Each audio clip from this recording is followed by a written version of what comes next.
사랑하는 성소의 땅을 가다 시청자 여러분 안녕하십니까? 윤석전 목사입니다.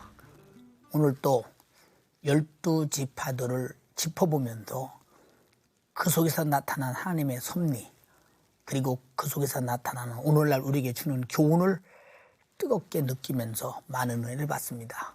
지리와 그리고 현장에서 일어난 하나님의 사건을 은혜롭게 소개해 주실 홍순아 교수님, 권옥진 교수님 나와 계십니다. 두 교수님 나와주셔서 감사합니다. 오늘 또 많은 기대가 됩니다. 이스라엘의 사사 입단은 기생의 아들이라는 출신이라는 이유로 집안에서 쫓겨나 돕 땅에 머물게 됩니다. 그러나 이곳에서 입단은 내일의 희망을 품고 문무를 연마하며 많은 군대를 일으키기도 했습니다. 그리고 훗날 이스라엘과 암몬의 대전쟁에서 모든 군대를 지휘하는 지도자로서 출전하여서 이스라엘을 위기에서 확실하게 구합니다. 자신을 쫓아냈던 그리고 배신했던 이스라엘을 위해서 입다가 목숨을 걸고 전투에 임하는 이유는 자기 자신이 이스라엘의 역사 속에 선봉장이 되어서 할 일을 미리 보고 있었던 것입니다.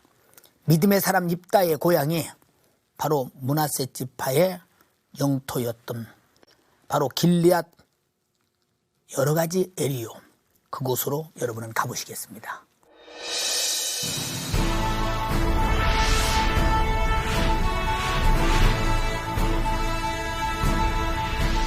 요르단의 수도인 암만에서 북쪽으로 50여 마일을 달리면 요르단의 최북단 지역인 길르앗 산지가 나온다. 이곳은 구약시대 사사 입다의 고향이기도 하다. 이곳에 이스라엘의 장로들이 와서 입다에게 지금 그 암몬 짜증을 치려고 한다. 그러니 당신이 와서 도와서 이것 좀 해결해달라 하고 부탁으로 여기까지 왔던 이곳이 바로 길르앗, 바로 입다가 문물을 닦고 자기 때를 기다리면서 열심히 준비했던 곳이 바로 이곳입니다. 또 엘리야와 엘리사 사역의 근거지였던 길르앗은 므낫세 지파의 성읍이었다. 지금 여러분은 길르앗을 보셨습니다. 길르앗 하면 입다, 입다면 길르앗, 이 정도로 우리 속에서 새겨져 있습니다. 홍 교수님, 그 므낫세 지파의 성읍 이렇게 유명한 길르앗은 어떤 곳인가 또 지도를 통해서 설명해 주시면 성지를 찾는 자들이 쉽게 찾을 것입니다. 예, 그 길르앗이라고 하는 곳은 우리가 성경에서 여러 번 나온 지명이기 때문에 좀 익숙한 것 같지만 실제로 그 어떤 한 성읍을 지칭하는 것보단 지역을 가르치는 것이기 때문에 좀 지도를 봐서 그 개념을 파악해야 될 것 같습니다. 다시 한번 지도 전체를 보시겠습니다. 이 성지의 서쪽에는 지중해가 있습니다. 그리고 지중해 옆에 해안 평야지대가 있습니다. 그리고 동쪽으로 오면은 산악지대가 있습니다. 그리고 요단강을 건너서 이제 요단의 동편이라고 하는 트랜스 요르단이라고 하는 이 지역이 바로 길르앗 지역이 되겠습니다. 이 길르앗은 저 남쪽에 있는 아르논에서부터 성경에는 안 나왔지만 야르뭇강까지 이 지역을 길르앗 지역으로 보고 있습니다. 물론 어떤 때는 이 바산 지역 이 부분까지 길르앗으로도 이야기하는 정확히 범위가 정해져 있지 않지만 분명한 것은 요단강 동편, 이 언덕 지역, 이 산악 지역을 바로 길르앗이라고 합니다. 재미있는 것은 그 길르앗 야베스는 길르앗에 있는 야베스, 그다음 길르앗 라못은 길르앗 지역에 있는 라못, 그런 뜻이 되겠습니다. 예, 홍 교수님, 입다는 그 어떤 사람이며 이스라엘 사람인 입다가 왜 아람의 성읍인 돕 땅에서 이렇게 살게 되었는지 그 경위를 설명해 주시면 아마 많은 이해들이 되리라고 생각됩니다.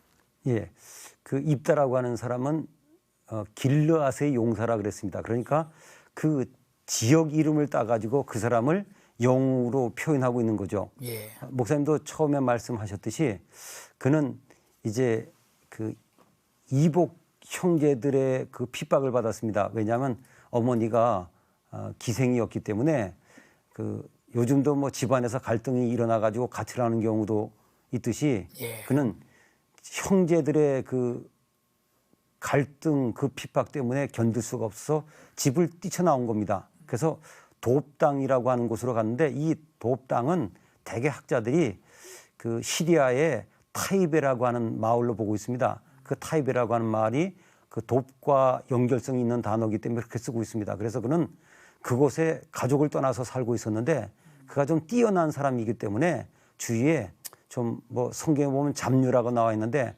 건달패 뭐 이렇게 많은 그 젊은이들이 어쨌건 그 옆에 모여서 그가 사람들에게 지도자로서 인정을 받게 되었습니다. 그렇게 그만큼 지도자로서 인정을 받았기 때문에 그가 문무를 겪으면서 자기를 성장시키고 이스라엘을 구출할 만큼 그런 힘이 있는 사람이 된 것을 보면 그 사람은 미리 자기 이치를 만들어가는 그런 과정이 아니었나 싶습니다. 권 교수님, 그 이스라엘의 자존심이 강한 그런 그 장로들이 서자 입다에게 그저 당급히 쫓아와서 뭐 네가 우리 머리가 돼도 좋다 할 정도로 고개를 숙이면서 전쟁에 참여해달라고 애원을 하게 되거든요. 그런 이유에 대해서 좀 말씀해 주시겠어요? 그것은 입다가 그만큼 네. 훌륭한 인물이었다는 반증이기도 하겠죠. 예. 외지로 쫓겨나서 낙심하며 정말 불황배로 살아갈 수도 있었음에도 불구하고 예. 그는 그런 역경을 극복하고 영적으로 지적으로 모든 면에서 지도자로서의 그런 면모를 갖춰가는데 그런 인물됨이 주변 사람들에게까지 잘 알려진 것 같습니다. 저는 제가 믿는 것 중에 하나가 준비된 인물은 하나님이 반드시 쓰신다. 그래서 학생들에게도 너무 자기를 드러내려고 하지 말고 오히려 착실하게 준비하면 하나님이 언젠가 쓰실 것이다. 아멘. 그런 제 격려의 말을 하는데 아마 그런 인물이 아니었나 싶습니다. 하나님은 언제든지 준비된 자를 참 쓰시는 것을 보게 됩니다. 저도 뭐 조그맣게 교회를 하고 있습니다만은 이 준비를 위해서 나이 먹어 늦게 교회를 시작하면서 철저하게 내가 내 나름대로 준비한 것이 아니라 하나님이 어떤 사람을 쓰시느냐에 거기 맞춰서 준비하는 것까지도 하나님께서 준비를 만들어가는까지도 하나님께서 역사하신 것을 보면 참 하나님이 이만큼 준비했기에 여기까지 왔다고 느끼면서 모든 사람은 다 하나님이 언제든지 준비한 사람을 쓰신다는 사실을 생각하면서 나는 참 아무것도 할 수 없다가 아니라 입다처럼 쫓겨났을지라도 이방 땅에 가서도 자기를 잘 준비하면 하나님이 크게 쓰시는 역사를 바라보면서 희망과 꿈을 가졌으면 좋겠습니다. 결국 입다는 자신을 이렇게 판개치고 내쫓은 이스라엘 민족을 위해서 전쟁에 이제 참여하지 않습니까? 뭐 저 같으면 그런 정도 됐으면 야 너희끼리 싸워라. 내쫓은 내가 무슨 뭐 너희와 관계가 있겠느냐 하고 오히려 더 저 전쟁에 패배하고 쓴맛을 바라보며 박수를 칠 수도 있을지도 모르는데 그저 전쟁에 기꺼이 참여합니다. 그 이유가 무엇일까요? 예, 그 입다가 이스라엘 자기 동족에게 버림을 받았습니다마는 그는 그 버림받은 것에 연연하지 않고 하나님께서 이스라엘 민족을 선택하셨다고 하는 보다 큰 하나님 섭리에 초점을 맞추지 않았나 싶습니다. 그런 점은 그 암몬 자손의 왕에게 사자를 보내면서 이스라엘 과거 역사에 대한 증언을 그를 통해서 전달하는데 무려 13절에 달하는 역사 진술이 있습니다. 그 내용을 보면 이스라엘이 모압 땅이라든지 암몬 자손의 땅을 점령하지 않았다라고 하는 역사적 증거를 정확하게 제시를 합니다. 여기에서 입다의 역사에 대한 지식이 뛰어나다는 것을 볼 수 있을 뿐만 아니라 바로 그런 역사에 대한 관심은 하나님이 이스라엘을 향한 그런 섭리가 얼마나 큰 것인가를 그는 알고 있었다는 것을 보여주는 것이죠. 그러니까 개인적인 사사로운 감정을 넘어서서 하나님의 큰 역사에 그가 관심을 가진 것이 전쟁에 적극적으로 참여한 이유라고 볼 수 있겠습니다. 홍 교수님 이렇게 전쟁에 나가기 전에 입다가 하나님께 소원을 하고 나가지 않습니까? 그 소원하는 내용이 무엇인지 또 왜 그런 소원을 하게 되는지 그것도 좀 알면 은혜가 되리라고 생각됩니다. 예, 그 입다는 사실은 군인 출신이 아니지 않습니까? 예. 그야말로 그 젊은 청년들 사이에서 그 리더로서 인정받아 가지고 그 온 사람이지 전쟁을 하도록 훈련된 군인은 아니었습니다. 예. 그리고 또 그가 치르는 전쟁이 뭐 동네 그 젊은이들끼리의 싸움이 아니라 민족의 운명이 달린, 그것도 그 지역에서는 그 굉장히 강력한 힘을 가진 암몬 족속과의 전쟁이기 때문에 인간적으로도 자신이 없었을 겁니다. 그리고 또 지게 될 때의 그 결과는 고대 전쟁은 지금보다도 더 끔찍스럽거든요. 예. 그러니까 그는 하나님을 의지할 수밖에 없었는데 오늘날도 우리 그러지 않습니까? 정말 내 인생 모든 것이 걸린 중요한 일을 앞두고 많은 분들이 하나님께 소원하는 기도하지 않습니까?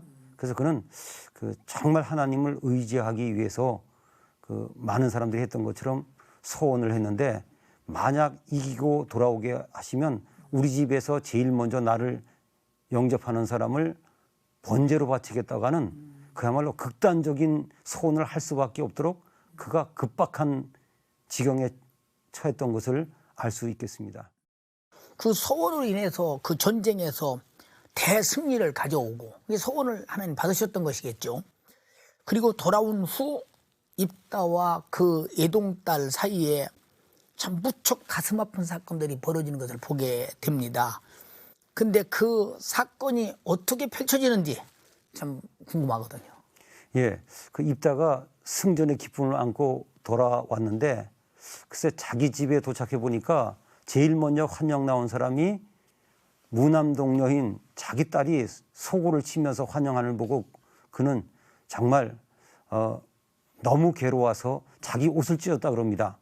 또 딸이 또 효녀입니다.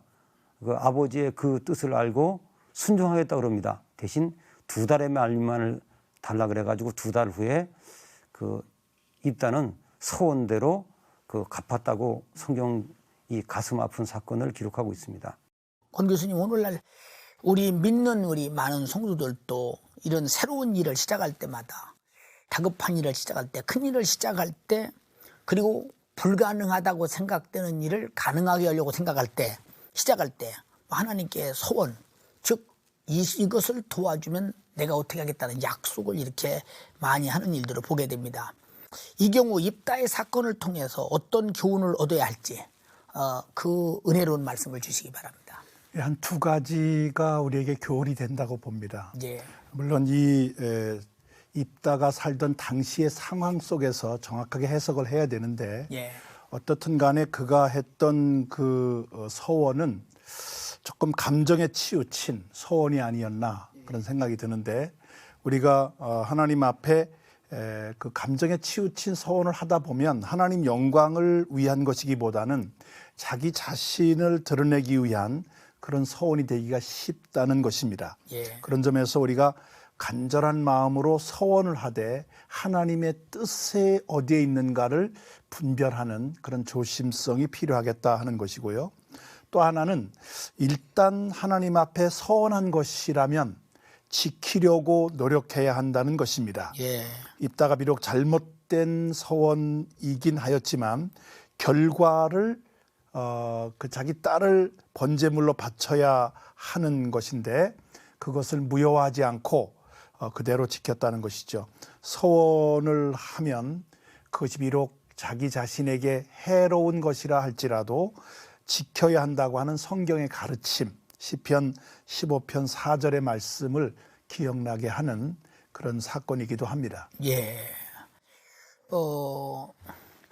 이렇게 우리가 입다의 하나님을 향한 충직한 그 충성과 약속의 실천을 보면서 참 소원은 해로울지라도 갚아야 한다는 말씀이 입다를 이렇게 보면서 그런 정도였구나 하는 것을 더 크게 느끼면서 우리는 하나님과의 약속은 꼭 하나님이 약속을 이행해 줄 때 우리 약속도 이행해야 한다. 그것으로 말미암아 입다가 이스라엘의 머리가 되고 축복에 그 등장할 수 있는 사건을 바라보면서 그건 민족적인 사건 속에서 이스라엘이 보존될 수 있는 딸 하나보다도 큰 나라를 얻는 역사 속에 하나가 희생되지 않았나 싶으면서 우리는 이런 속에서 누가 어떤 일이 있어도 희생은 당할지라도 하나님의 큰 대의를 위해서 진행하지 않으면 안 되겠다는 것을 느껴집니다. 길르앗 부근에는 구약시대 위대한 선지자의 고향이 있습니다.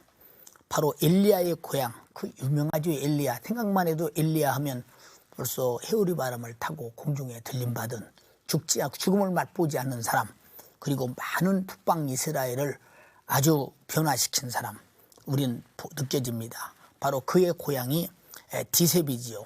이것도 바로 므낫세 지파의 성읍입니다. 디셉으로 가보시겠습니다.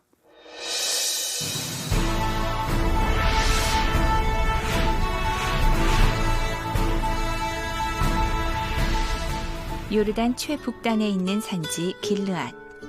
이곳에 가면 현재도 구약시대 엘리야의 흔적을 만날 수 있다. 엘리야는 이 지역에 살면서 바알과 제사장들을 하나님의 능력으로 물리쳤다. 엘리야는 바알을 섬겨 우상 숭배하는 왕과 그 많은 백성들에게 내가 하나님께 기도하면 3년 6개월 동안 비가 오지 않을 것이다.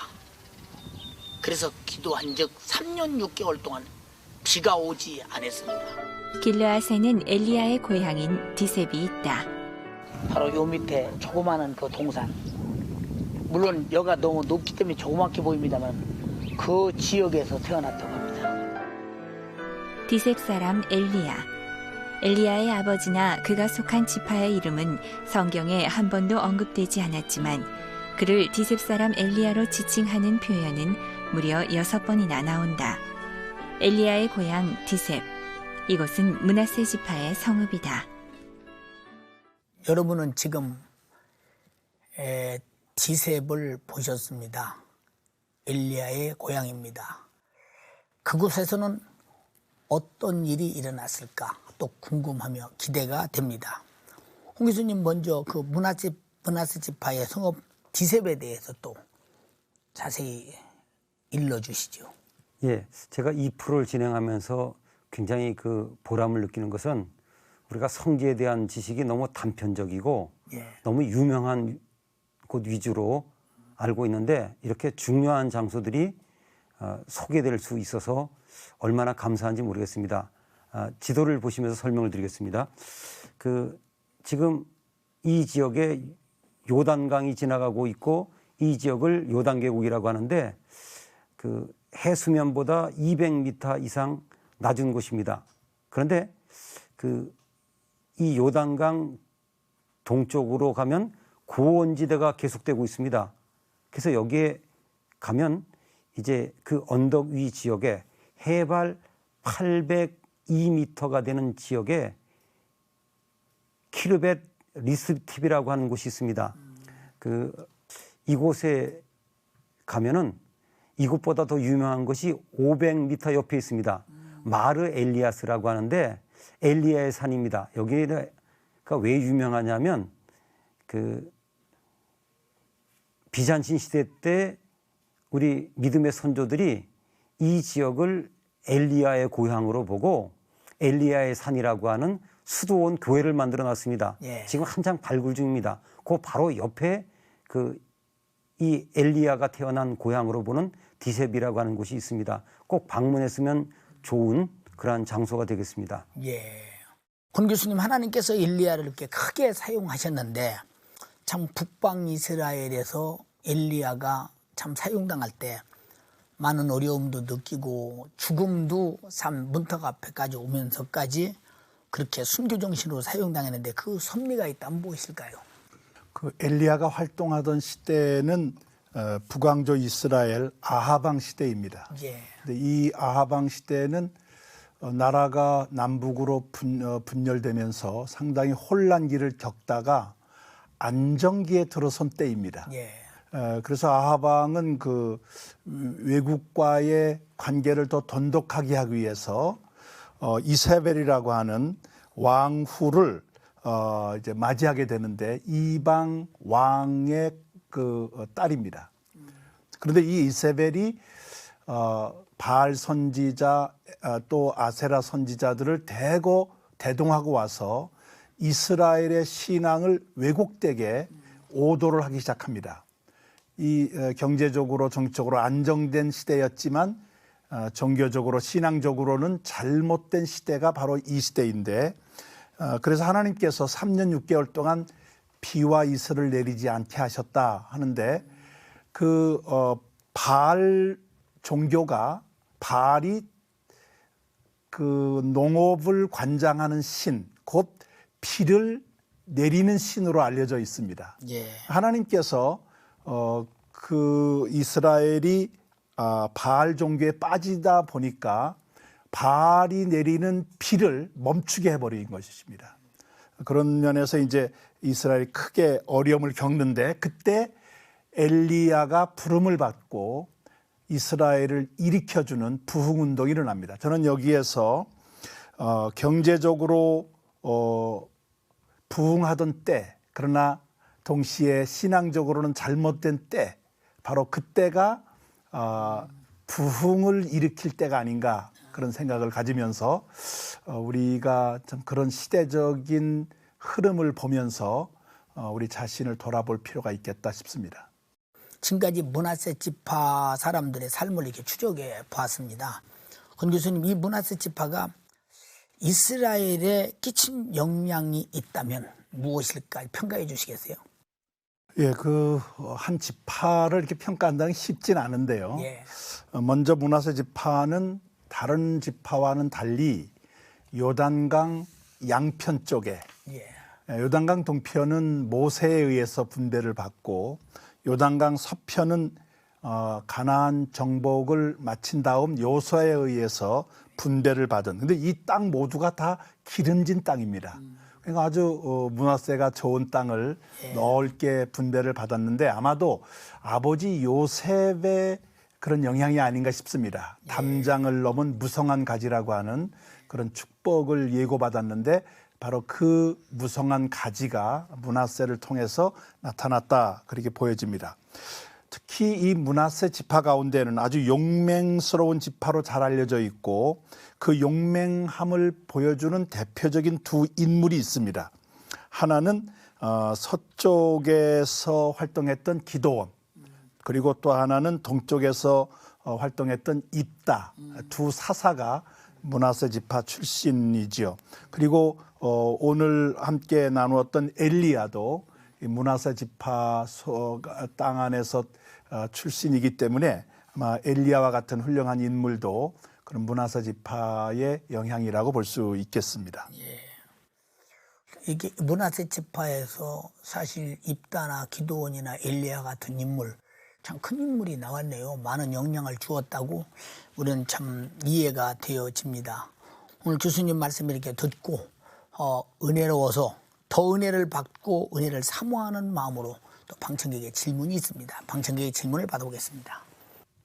네, 홍 교수님께 여쭤보겠는데요. 하나님의 신물 받던 성경 속의 인물들과 성서 지류와는 많은 관계가 있을 것 같은데요. 그에 대해서 알고 싶습니다. 많은 사람들이 어떤 때에 태어났느냐 역사적으로만 생각하는데 저는 그것 이상으로 어느 곳에 태어났냐고 하는 것이 더 중요합니다.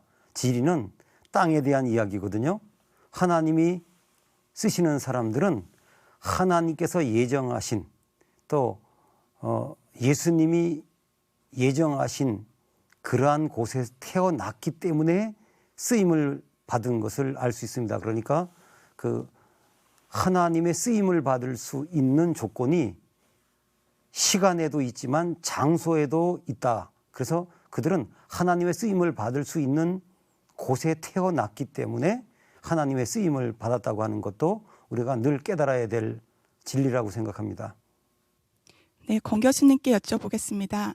엘리야 시대에 3년 6개월 동안 우로 곧 비와 이슬이 내리지 않았다고 하는데 왜 비와 함께 이슬을 언급했는지 궁금합니다. 이스라엘은 비가 적은 나라죠.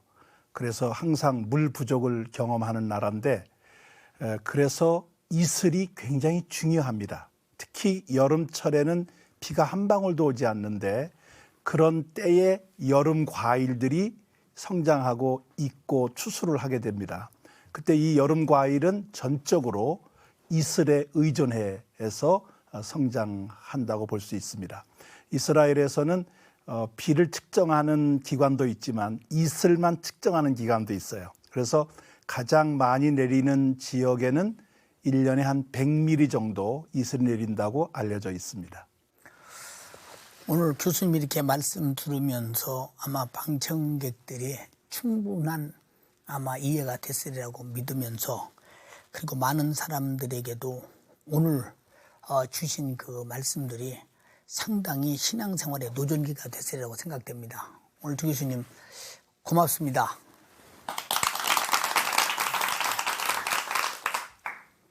이 므낫세 지파의 인물 입다나 기드온 또 엘리야. 입다와 기드온은 전쟁을 통해서 나라를 보호했고 엘리야는 종교적 혼란에서 나라를 지켰습니다. 우리는 이런 여러 가지 상황을 바라보면서 우리는 입다와 같이 또 엘리야와 같이 하나님의 은혜 가운데서 준비된 자가 되고 하나님의 사용되는 자가 된다면 나라를 구원하고 또 교회를 구원하며 이웃을 구원하는 하나님의 섭리 속에 크게 사용되는 사람들이 될 것입니다. 여러분 크게 사용되길 원합니다. 사용되십시오. 그러기 위해서 준비하십시오. 감사합니다.